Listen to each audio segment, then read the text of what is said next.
নারায়ণগঞ্জের সিদ্ধিরগঞ্জে মা ছেলে সহ একই পরিবারের ৩ জনের বস্তাবন্দি মরদেহ উদ্ধার, একজন আটক।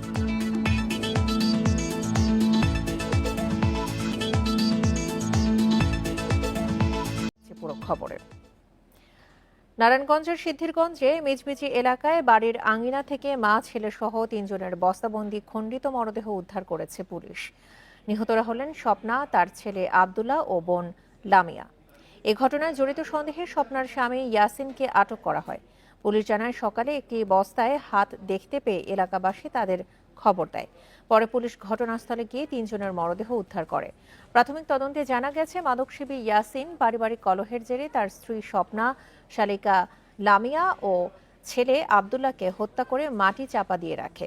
পুলিশ ধারণা করছে গত ২-৩ দিন আগে ইয়াসিন তার পরিবারের ৩ জনকে হত্যা করে বস্তায় ভরে বাড়ির আঙিনায় মাটি চাপা দেয়।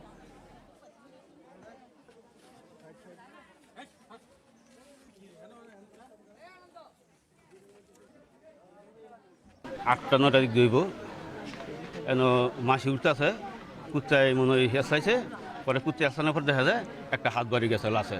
সকালবেলা ওইখানে নাকি কুকুরে মানে মাটি নাড়া দিছে, তখন হাত বেরিয়ে যাইছে।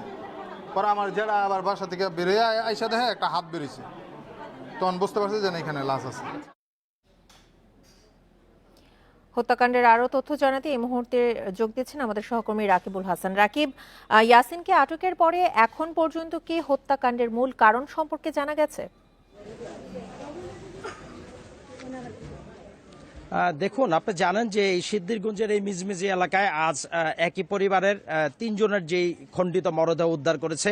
আমি সেই স্পটটিতে আছি। এটা মিজমিজি, সিদ্ধিরগঞ্জের মিজমিজি পুকুরপাড় এলাকা। এই এলাকাতে আজকে কিন্তু দুপুরে পুলিশ স্বপ্না, তার ছেলে এবং তার বোন ৩ জনের যে বস্তাবন্দি লাশ উদ্ধার করে। এই ঘটনায় কিন্তু তার স্বামী ইয়াসিনকে পুলিশ আটক করেছে।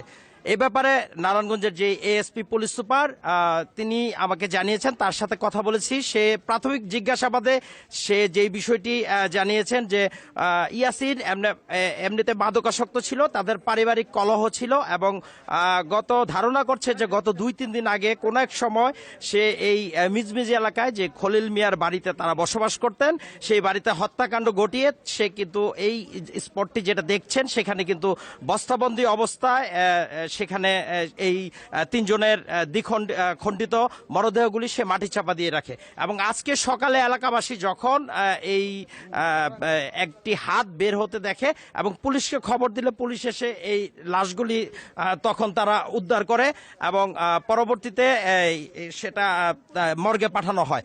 এবং পুলিশ এখনো এই লামিয়ার যে হাজব্যান্ড ইয়াসিনকে জিজ্ঞাসাবাদ করছে এই হত্যার সাথে আর কে কে জড়িত আছে এবং কিভাবে এই হত্যাকাণ্ড ঘটানো হলো এবং আসলে এই হত্যার মূল কারণই বা কি, সেই বিষয়গুলি কিন্তু তারা তদন্ত করছে এবং তারা দেখছেন।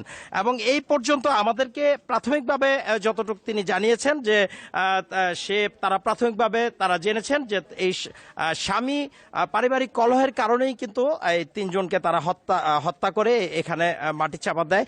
এবং এখন পর্যন্ত কিন্তু পুলিশের ঊর্ধ্বতন কর্মকর্তা সহ অন্যান্য যেই সিআইডি যে অন্যান্য যে টিমগুলি আছে তারা কিন্তু এই হত্যার প্রকৃত রহস্য উদ্ঘাটন করার জন্য তারা কিন্তু সেই কাজ করছেন। এবং আমি যে বাড়িটিতে আছি এটাই কিন্তু এই বাড়িতেই তারা বসবাস করতেন। তো এখন পর্যন্ত আমার কাছে সিদ্ধিরগঞ্জের এই মিজমিজি থেকে এই ৩ হত্যাকাণ্ডের সর্বশেষ খবর ছিল। পরবর্তী থেকে আপডেট জানাতে পারবো। জি, নারায়ণগঞ্জ থেকে